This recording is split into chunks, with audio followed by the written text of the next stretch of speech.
Bismillahirrahmanirrahim. Dear viewers, Assalamu alaikum. I'm your host Faisal Raza and you are watching Foresight.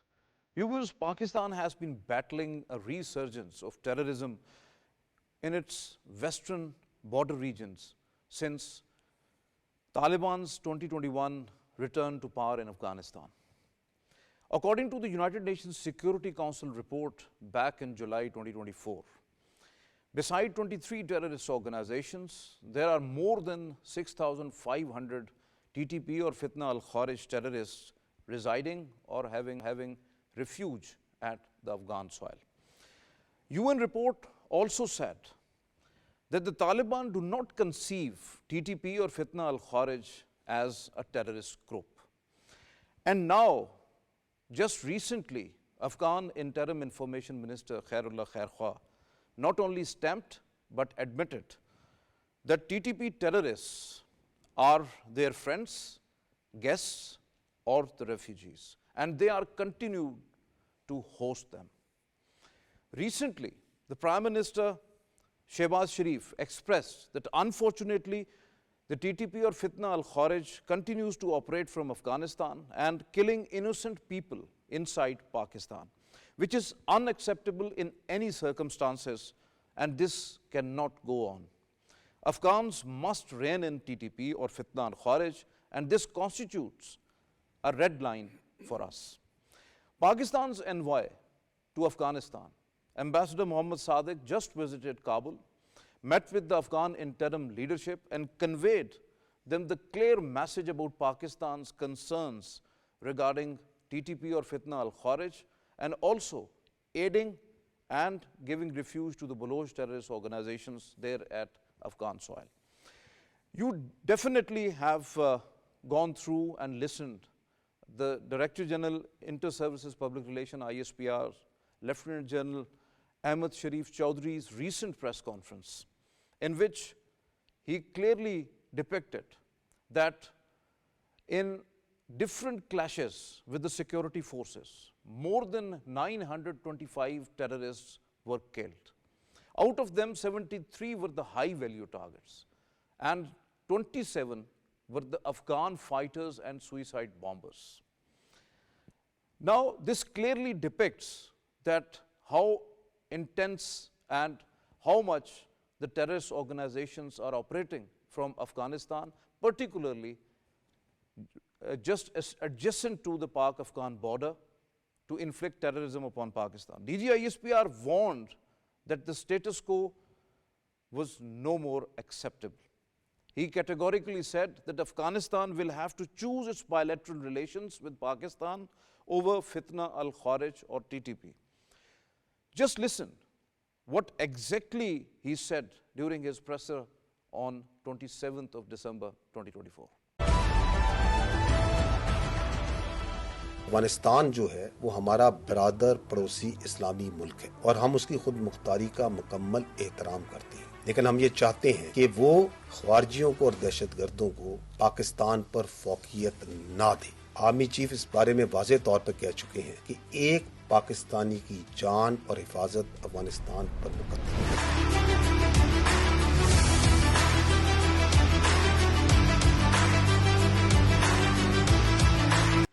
Viewers, you have just listened that what DGISPR said in his presser. It is loud and clear that Pakistan now on will never tolerate the hideouts of the terrorist organizations who are right at the Pakistan-Afghan border, and Pakistan will never ever tolerate the inaction of the interim Afghan government. Now, what's the theme? Why Afghan interim authority, Afghan interim authority or the Afghan Taliban are not going to take any sort of action against these TTP or Fitna al-Kharij? To discuss this grave issue of terrorism and how it is inflicting upon Pakistani people and how Pakistan is suffering because of the Afghan inaction, we'll discuss it with our panelists. We have in our studios Dr. Ghulam Mujaddid, he is a strategic affairs expert. Most welcome to you, Dr. Saab. Thank you very much for your presence. And with him, Hassan Khan, he is the senior journalist and expert on Afghan affairs particularly. Most welcome to you. Thank you very much, Hassan. And online joining us, Colonel retired Mohammad Abid Latif. He is the Defense Affairs Analyst. Most welcome to you, sir. Thank you very much for your time online. My first question to you, Dr. Ghulam Mujaddid sahab, Islamabad asked Kabul not to choose Kharij and terrorists upon Pakistan, which is clearly depicted by, in a press conference by DG ISPR. Now, several times Islamabad has given proofs regarding the fitna al-Kharij terrorism in Pakistan, requested Kabul to cooperate, wipe out this fitna, hand over the TTP leadership to Pakistan. But despite Pakistan's economic, political and social stability at stake, Afghan Taliban interim authority reluctant to act.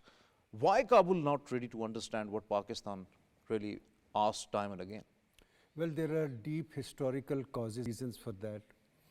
Actually, if we go back to this 29 February Doha Accord, where Taliban undertook that they would ensure that Afghanistan's territory will not be used against any government and all that. And then therefore they were supposed to come up with an integrated government which was representative, inclusive government in Afghanistan. Till now, they are behaving more like Taliban non-state than the state itself, which is very dangerous because state has responsibility to the people and to the world, but not the psyche of a non-state group that has taken over a country and not following this thing. The political aims of Taliban and the TTP, Fitna al-Kharij, they actually coincide on Pakistan. And that is very unfortunate, and that is what I was referring to, that it has deep-rooted historical kind of reasons and all that. For example, they do not recognize Pakistan's border, Durand line, and also they won't have their ambitions over parts of Pakistan. Since TTP and Fitna al-Kharij, they are out for reducing Pakistan's control over Khyber Pakhtunkhwa, and that coincides with the Afghans' overall, the Taliban's overall design, and that is why they are not doing anything. Rather, they are encouraging Fitna al-Kharij to take its kind of onslaught on Pakistan, and that's very unfortunate. Your point well taken, Hassan. How do you see Mohammad Sadiq, the Pakistan special envoy on Afghanistan, a Kabul visit and comprehensive meetings with the high-ups of Afghan interim authority? Reports suggest that beside issue of cooperation and cordial relation, issue of terrorism was the mainstream which was raised. Fitna al-Kharij refuge, especially in the border areas adjacent to Pakistan, TTP support to the Baloch terrorist organizations were the prime concerns raised there. Is there any hope that Kabul take these matters seriously, because Pakistan is now decisive in its approach? Thank you very much, Faisal. I think, yes, as you said, that Sadiq Khan, the special rep for Afghanistan, he has conducted, he is a senior, he's a senior diplomat, he's very experienced. And as far the Afghan soil is concerned, Afghan landscape is concerned, so he knows the in and out of it. Even he has very good contacts, whether it is the Mujaddid, whether it is the Taliban, whether it is the former Northern Alliance. So he is a good, I think, a good choice for. And since long, Pakistan and Afghanistan relation have been strained, and almost we were there where line of communications were very weak between Kabul and Islamabad. So it was a good sign that Pakistan took an initiative, sent its special rep there, and no doubt, as you said, this issue of the TTP or the Khawarij or the terrorism across the border, so definitely it is the main issue to be discussed. But I think Pakistan's and even the Afghans think that Pakistan and Afghanistan, they have more good things common between the two. There is only one irritant, and that is the TTP. And even the Afghan, whether it is the Taliban, Mujahideen or the Democrats, they also understand that the issue of terrorism or the issue of the TTP, Khawarij, etc., it's the only irritant which is causing straining relation between or causing mistrust between Islamabad and Kabul since, I think, for the last more than 2 decades. So definitely Sadiq Khan being there, he would have definitely discussed it. Other issues, yes, trades, visas, and across Afghanistan, like certain projects which are across Afghanistan with the Central Asia, these would have been come under discussion. But the main issue, because Pakistan feels that, look, As in your first statement, in your introductory statement, you mentioned that according to the UN reports, there are other terror outfits in Afghanistan, like Yes. Al-Qaeda, ETIM, IMU, TTT, etc. So, and ISKP, etc. But the unfortunate part of it is that Afghan Taliban have successfully controlled ETIM not to use its soil against China, the IMU not to use its soil against Uzbekistan, even the TTTA, the Tehrik-e-Taliban Tajikistan, not to use its soil against Tajikistan. You would have never heard that these terrorist output have acted beyond Might be Afghanistan. it is because of the economic interest what the But Afghans have. unfortunately, no, I'm sorry to say, Afghans have more economic interest, social interest, religious interest in Pakistan. So why Right they at are the- why they are not taking action yeah, against right all at those the terrorist moment when organizations? we are talking, there are more than 3 million Afghans who are living in Pakistan as refugees, and there are more than 1 million, almost 1.5 millions, who are living in Pakistan illegally. So I think it is wrong to say that Afghans have more interest with Tajikistan, Uzbekistan, Turkmenistan, or for that matter with Iran. More interest in Afghanistan, more integrated. And I think the famous statement of President Karzai, the former Afghan president, who said that Pakistan and Afghanistan are conjoined twins. You can't separate them. But this is very unfortunate that a very small number of people like the Khawarij or the TTP, they are causing rifts between the peoples of Afghanistan and the peoples of Pakistan. So why Taliban are not taking action against? I think this is the very tricky part of the question. The reason is that Afghan Taliban fought against the US and the international forces. Even Pakistan somehow supported them.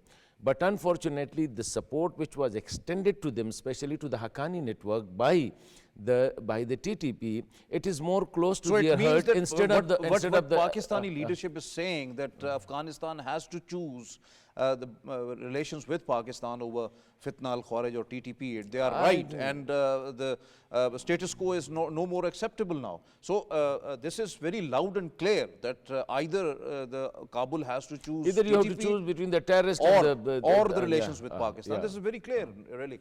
Colonel Retired Abid Latif sir, sir, according to some reports, Afghan Taliban told Pakistan's envoy that they intend to have cordial relations with Pakistan, but due to TTP factor, they are handicapped. They never ask them to attack Pakistan, don't have control on them, and that TTP or Fitna al-Khawarij is doing things on their own, and Kabul even don't have any clue.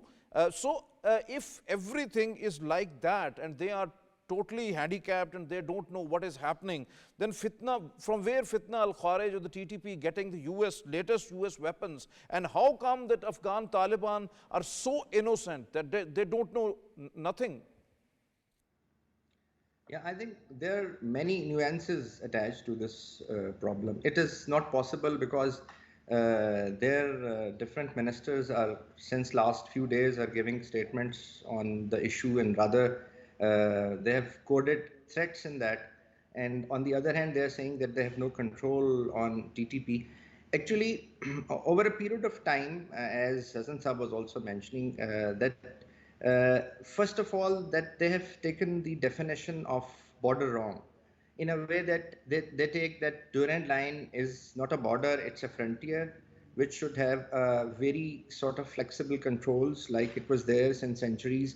But since the independence of came into being of Pakistan, it is not possible, because the same way we have now the border on all around Pakistan with India, with Iran, with China, and so border are sacrosanct, and they have to be they have to be respected, and they have to be adhered to in terms of crossing overs and the sovereignty of a state. The other thing is that saying this, that they don't have any control over TTP, they are harboring TTP. The satellite intelligence, the other all type of intelligence suggests that the TTP, it actually marshals itself from the Afghan territory under their guidance, under their supervision, under their protection. Then they move all across the border, cross the border, create havoc here, and then go back. So as you must be well familiar that once Brzezinski has defined that there is an arc of crisis, once the Russian came into this part of the world in 1970s, and he said that the ambition of USSR is beyond Afghanistan, and that thing has created a quagmire. That thing has created a mentality of insecurity and uncertainty, which is still there. And the later, once the documents the documents were made public by CIA and U.S. State Department, so it clearly defines that then the Secretary of State Cyrus Vance was opposing this idea. So what I want to imply is that situations what are created and what they are seen is actually way beyond in a way that they are actually controlled, they are actually manipulated, and they are actually the situations are actually played by by strategic aims, by strategic concepts which are made to play in those territory, and those players which are victim or which are proponent of these things are not aware of these. And again, the same. Abid Latif sir, although the Kabul continuously played double game with Islamabad by repeatedly saying that Afghan soil is not being used against Pakistan, or they will not allow any of the terrorist organization or any other non-state actor to use their soil against any its neighbor. But TTP or the Fitna al-Kharij is Pakistan's internal matter, and Pakistan has to settle down it inside its own country. Now, Taliban Information Minister Khairullah Khairkhwah made a very clear but rare remarks and categorized and even admitted that TTP or Fitna al-Kharij terrorists are there, means Afghan Taliban's friends or guests or refugees, and they will continue to harbor them and host them. So what your thoughts? It means that first ever time they have admitted, any of the interim minister admitted officially that they are harboring actually the TTP and all that. Otherwise, they are never ever admitting it. Even in the high level meetings, they were always in disguise. You're absolutely right. This is the clear admission. And no insurgency, no cross-border terrorism, no cross-border movement of troops can take place without a harbor. And in any warfare, there are three things which decide a war. First is the geography, tactics, and technology. So without geography, you cannot play this type of game which they are playing. And the geography and all the convenience to operate inside Pakistan is directly being provided by Afghan Taliban. And that this admission, I think it speaks volumes. And the other thing is that, as you have already mentioned, there are more than 23 terrorist organizations. Afghan Taliban have already themselves been declared a terrorist organization, and the state is not recognized as I would say, the legitimate owner of the people of Afghanistan in terms of the polity and in terms of their political adjustments. So it is a sort of a makeshift thing which once American was leaving, they gave them the bayonet and then they left it not knowing, rather knowing very well that they will create a chaos on that side of the border. So if that be the case, then Pakistan has all the rights and Pakistan has all the privilege, Pakistan has all the reasons to ensure that the integrity of our country is safeguarded. And if anything comes across in this way, then we have to retaliate.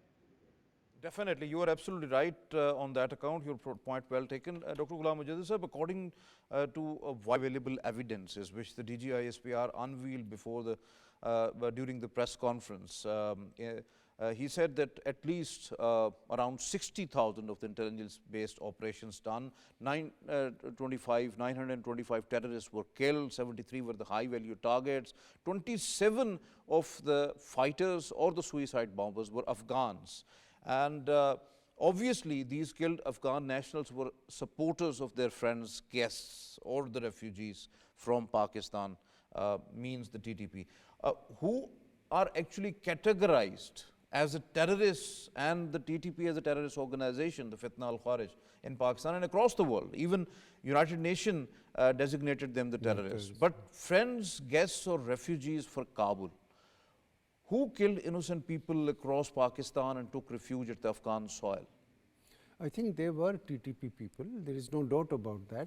And as Colonel Sir was saying, that for an insurgency or terrorism to be successful in another country, they have to have a sanctuary, a safe haven from where they can, regroup and they can operate and they can, go across the border and all that. And there is a whole system of logistics, operations and trainings and recruitments that occurs in that haven. And this is what is happening in Afghanistan. And therefore, there is no confusion or doubt that Pakistan as a sovereign country would have to save its citizens and people from any kind of threat, no matter where it resides. Definitely. That is our right that we will exercise all through. Definitely, you are absolutely right. Hassan, Afghan interim authority has claimed that Pakistan pinpointedly targeted Fitna al-Kharij of the TTP in Burmal district of Paktika province, while some of the experts also claimed that several Fitna al-Kharij terrorists were eliminated as there were suicide attackers and other fighters meeting went on at particular time when the attack was there. So destroyed different locations, including the TTP propaganda media setup, the ammunition storage dump, suicide attackers training center, and so-called command and control system of those Fitna al-Kharij. How do you see these claims by the Afghans, and do you not think that when Afghan inaction would be there, Pakistan has the right to take action? Look, Faisal, I think this is Pakistan's position and this is quite clear. Pakistan's believe that on the basis of actionable intelligence, definitely at that time some people were complaining or criticizing Pakistan's action that when your senior most deployment was there in Kabul and you are sending explosives and targeting things across the border. But I think that was the moment. The reason was and many experts believe that when Pakistan's envoy was in Kabul, so these the TTP people believe that now it is a time to gather and plan in other attacks like the one happened when 16 our security people were martyred. So they were planning another attack like it. So on the basis of actionable intelligence, these 4 camps in Birmal across the border, it was targeted. Afghans, the problem is that the initial reaction was not that hard. Yes, there was a formal statement from the Minister of Defense, Mullah Yaqub, and he said that we will not, this is an attack on the sovereignty or violation of the Afghans airspace. But later on, when the pressures grew up, especially on the social media, Afghanistan have this issue that whether it was Dr. Ashraf Ghani, whether it is now the interim regime, that they surrendered too soon to the pressure from the social media. So when the pressure from the social media go, then this, as you mentioned, this interim Minister for Information, Mullah Khairullah Khairkhwa, he come up with the things. I think he should have not said it, because it is quite unfortunate that you are keeping snakes, you are keeping terrorists just to hit the area where you have been brought up, where your kids have been brought up, where your families, millions of Afghans have been brought up here in this Waziristan, in this Peshawar. And still millions are living in Pakistan. Yeah, still millions. As I said, 3 million are refugees, 1.5 million are and lots of illegal Afghans. Yeah, and they are burden at Pakistan's economy and social setup. This is, I think, quite unfortunate. But I think Pakistan's need to continue, because you know that as far the kinetic operations are concerned, kinetic operations, either if you have boots on the ground, I think it is not a solution for the problem. We need to go for a solution, and the solutions lie in Hassan, keeping engaged. Hassan, it is no doubt, I 100% agree that this is not the solution. Boots on ground is not the solution actually. But you have rightly said in your statement that it was actionable intelligence. Actionable intelligence. And there was more reports coming on straight away from Afghanistan that more than 24 of the suicide bombers, they were in Tashkil. They were sending those suicide bombers to Pakistan. That was the pinpointed intelligence at which Pakistan might be took any sort of action, which is not clear because no statements was actually released. But it is from the Afghan side that they have admitted that those people were killed. Now, when they are calling TTP as refugees or guests or their friends, it means... Faisal, what I am saying is that, look, this is one part, and this is hardly 10% of the, shall be the minimum of the strategy, because our strategy is to eliminate terrorism, not only from Pakistan, but the entire region. Wherever but it this is for this military strategy, really mean the military means or military procedures are concerns like... you are absolutely right. I got your point. Engage Afghan Taliban for the reason that, look, this issue is also causing a bad reputation for you. The whole world is talking that Afghanistan is a safe haven for terrorists for almost 20 terror syndicate. So I think that the more engagement between Islamabad and Kabul on these particular issues. Other issues are also important, like trade is important, cross-border problems and visa issues, etc., medical issues, etc. But Pakistan is a proponent of Afghan economic well-being for the UN welfare or the assistance to the Afghans. Pakistan has Pakistan has itself given the assistance to them, and Pakistan is forefront on that. But Pakistan wants this terrorism to eliminate because this is not good for Afghanistan. And for that we need the assistance of Afghan Taliban. Definitely. Because it is I think to use it as an annual in Afghan Taliban has to think on that. Really. And an Afghan Taliban has to agree. The reason is if they don't,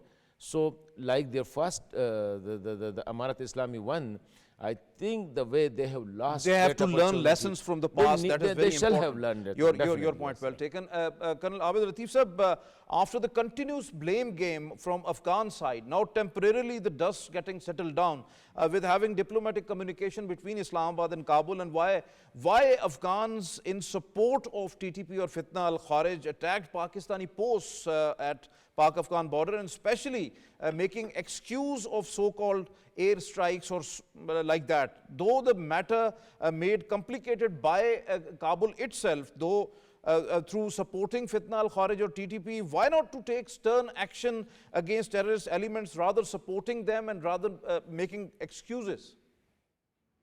Yeah, the simple answer is because they are in connivance with TTP, to be very precise.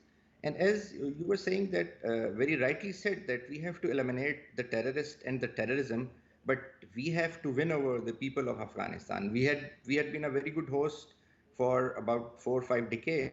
But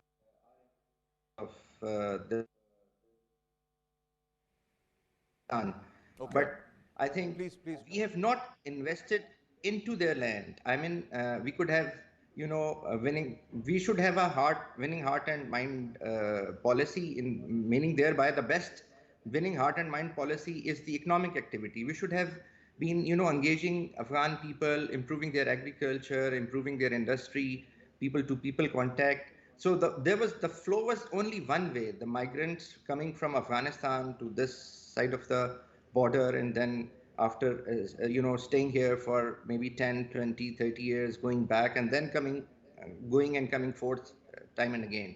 So one thing is that. And there are 4 things which are actually, in my point of view, which are applicable here. One is the soft power, which last 1 decade, which India has created. And the soft power of India was laced with a concept, or rather a synchronized, I would say, a tinge of anti-Pakistan. And that sentiment, they tried to actually infuse into the general public. So that we should have encountered that. The other thing is that Taliban, Afghan Taliban, whenever they're asked to, do something or to act and to, fulfill their responsibility as a state, because now they're working they're functional as a state. So they take refuge in either Sharia, or they take refuge in Pashtunwali, that they are our guests, and in according to Pashtunwali, Malmasti, the concept of Malmasti, we have to protect our guest and all that. So again, they have to be told in a very direct way that these things in statecraft, in dealing with the states, and in functioning as a state, these things actually, these do not work. So, Abid Latif sir, it is loud and clear that unfortunately Afghans using Pakistan's soft power as in a negative sense. It cannot be happen that Pakistan's offers Pakistan's economic and trade support to Afghanistan on one side, and on other side Afghan just export terrorism to Pakistan and support those terrorist elements at their soil and never even admit that those are having refuge at their soil. So international reports, different media outlets, the UN Security Council report, the 1267 committee of the UNSC, everyone is depicting time and again that even the UN aid and assistance used for terrorism in Afghanistan, there is the bags of dollars from the Western countries and even from India, they are accepting it and they are using it for supporting TTP and all others. They have the US latest weapons they are using, and they are just handing them over to TTP and Baloch terrorist organizations who are inflicting terrorism and pain upon Pakistan. So this is very clear on that. Your point well taken. Hassan, recently a huge development happened in Afghanistan, and that was the unfortunate assassination of Khalilur Rahman Haqqani in the suicide attack, claimed by Daesh, and it was also claimed by the several within Taliban ranks that it was due to the sheer differences among the Afghan Taliban Amir Mullah Habatullah and Haqqanis. What's the reality behind that? Look, I think as far the reality is concerned, it's too difficult to pinpoint it at this is the reality. But as you said, perceptions are there and reports are there that this Haqqani, senior Haqqani, he was a rock behind his nephew Sirajuddin Haqqani. Definitely, he was the elder of the Haqqani family, and he was the 52nd martyr of the Haqqani family. So it's a very important. He was a very important personality. He was a very outspoken person. And the funeral of his of Haqqani, the vice prime minister, when he stated that few days back there was a cabinet meeting in Kandahar, and he spoke his heart out. He was very bold, and he expressed his mind. So he was that sort of a person. But on the other hand, if you see the way Haqqanis are positioning themselves, initially Haqqanis were believed to have been what you call it, the joined or merged with the mainstream, with the Taliban. But gradually they have kept their position, I think, somehow separate. So now their area, look at the TTP. TTP is only there where the Haqqanis are being in charge, like this Loya Paktika. Loya Paktika means Paktika and Khost. So this area, you will not find the TTP in Ningahar, in Kunar, in upper area, or in the Shamalis area. They may be there, but their operation is mostly concentrated in this Loya Paktika. And that area is adjacent to Kuram and North and South Waziristan. North and South Waziristan agency. But this area is exclusively in control of the Haqqani network. Haqqani their network, families are also residing their there. families. And this Khalilur Rahman Haqqani, he was a number of times he said it that I'm very grateful and indebted to the TTP because they released me from the Pakistani prisons when in 2007 he was jailed for his action. Now the Kandahari Taliban, they have no love lost for the TTP. One, they don't want it because they believe that TTP is causing rifts between Pakistan and Afghanistan. Second, being outspoken, they are questioning somehow the authority of the Amir. Like, look at the demand of the Haqqanis. Haqqani demanded that the Shura, which is supposed to appoint Amir, shall be revived. This Amir Mullah Hibatullah, when he took over, he disbanded that Shura. Now the Haqqanis have written a letter to the Amir. Means there were differences. There were a lot of differences. So that's the reason that people are believing. Actually, we have run short of time. It's a very important discussion. But Dr. Ghulam, although as Hassan rightly said that Kuran, Nuristan, Kandahar are also problematic. But when it comes to Paktia and host provinces of Afghanistan, right at the border regions, Fitna, Al-Kharij, TTP flourishing there, having logistics, weapons and ammunition support available in these areas under Kabul umbrella, and they are most powerful here under Haqqanis, as Hassan rightly said, and that's why the TTP triggering actually the sectarian fault lines in Quram, doing terrorist acts in South and North Waziristan with ease. So what are your thoughts on that? I think you're absolutely right, and so was Hassan. Actually, these areas adjacent to Pakistan provide them strategic operational capability to form themselves, equip themselves, and then enter into Pakistan to do these activities that you have just narrated. So it is a geographic proximity and ease of operations from these areas inside Pakistan, and therefore we need to be very, very careful. And I would also agree that at the same time that Pakistan is fully resolved to protect its sovereignty by the means that are available, I would like to draw the attention that these kinetic means form about 15-20% of the whole gambit of anti-terrorism or insurgency operations. Definitely. 80% remains the engagement, in the political, social, cultural, winning of the hearts and minds and all that. So we must also at the same, and that is also as vital as the kinetic operations. Definitely. So there's just a thought. Your point well taken. Colonel Retired Abid Sahib, how do you analyze the Pakistan's political and military leadership concerns over the safe havens, the facilitation and unrestrained activities of proscribed organizations operating from the Afghan soil? And Afghanistan will have to choose its bilateral relations with Pakistan over Fitna, Al-Kharij or TTP. Do you think that what Pakistan is stressing upon, the status quo will not be acceptable, no more acceptable, and Afghanistan has to choose its relation with Pakistan over Fitna, Al-Kharij? Yeah. Once we had almost a decade admission that the Afghan Taliban are supporting TTP, so we are left with no other choice but to chalk out and map out our own policy.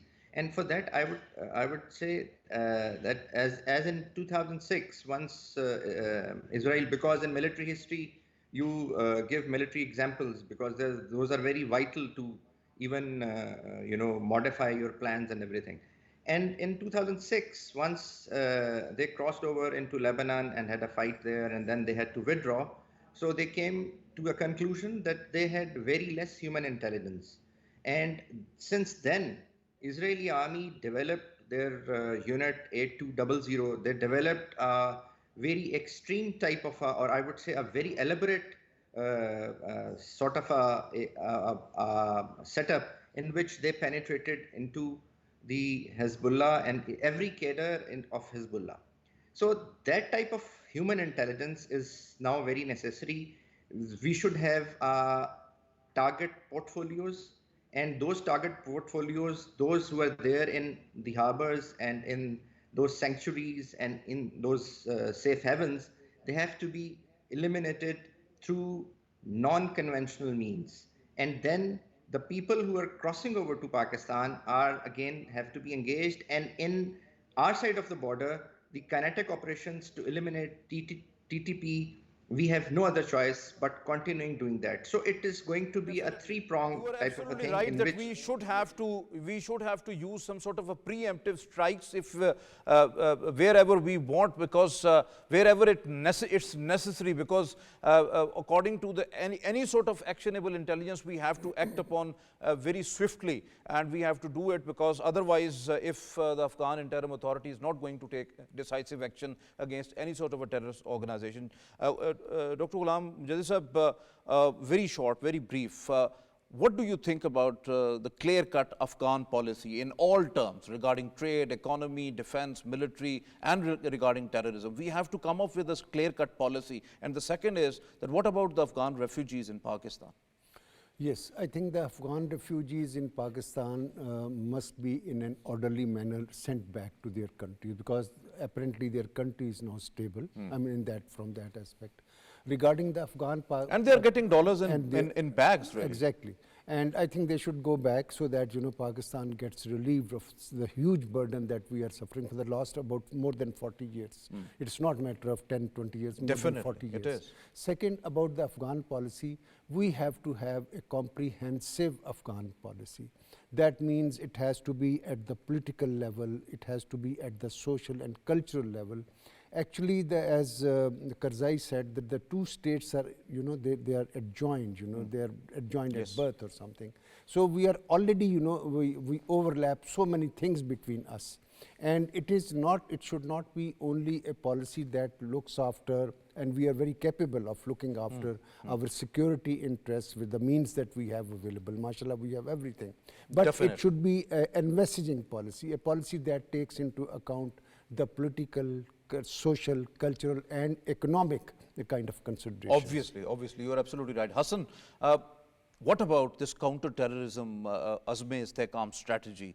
Do you not think that we have to have a strategy-driven approach rather than the temporary or some kind of a personality-driven approach? And the whole of the nation approach is needed to tackle terrorism. What do you think? I think this is quite crucial. At the moment, I think we are not losing, but I think we are at somehow not at an advantageous position as far as the war of narrative is concerned. At the moment, it's quite unfortunate.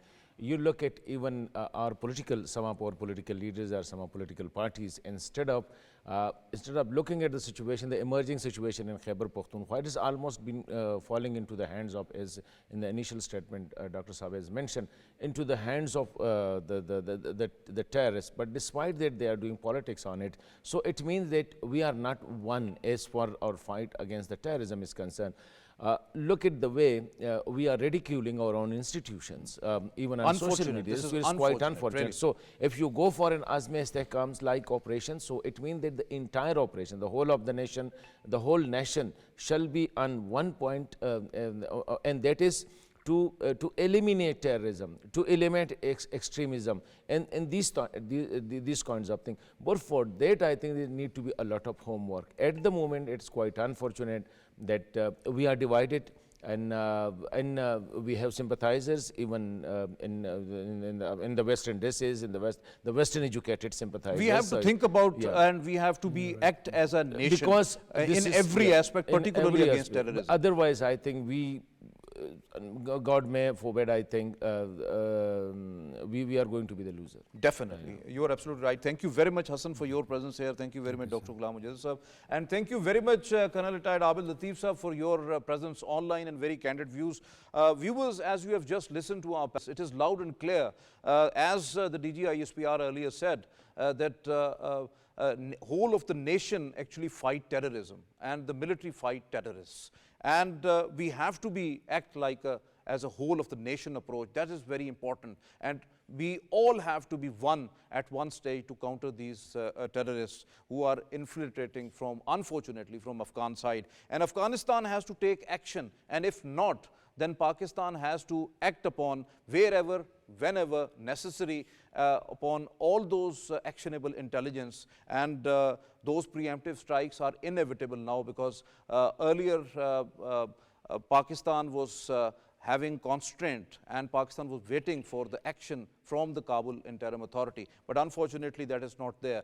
Pakistan, as Pakistan's military and civil leadership, time and again saying that Pakistan wants cordial relation with Afghanistan, wants to support Afghanistan for its development in social setup, in economy, in all sorts of assistance. But this is not go together when terrorism is inflicting pain to the Pakistani nation and hindering the growth of Pakistan, the economic growth particularly. So Afghanistan has to think about that neighbors can't change. We have to live together, and we have to live together only in peace, with stability and prosperity. And if Afghanistan wants development of their own and development of Pakistan and in the region, then we have to fight together the terrorism. This is all from today's Foresight. It's time to sign off. Allah Hafiz.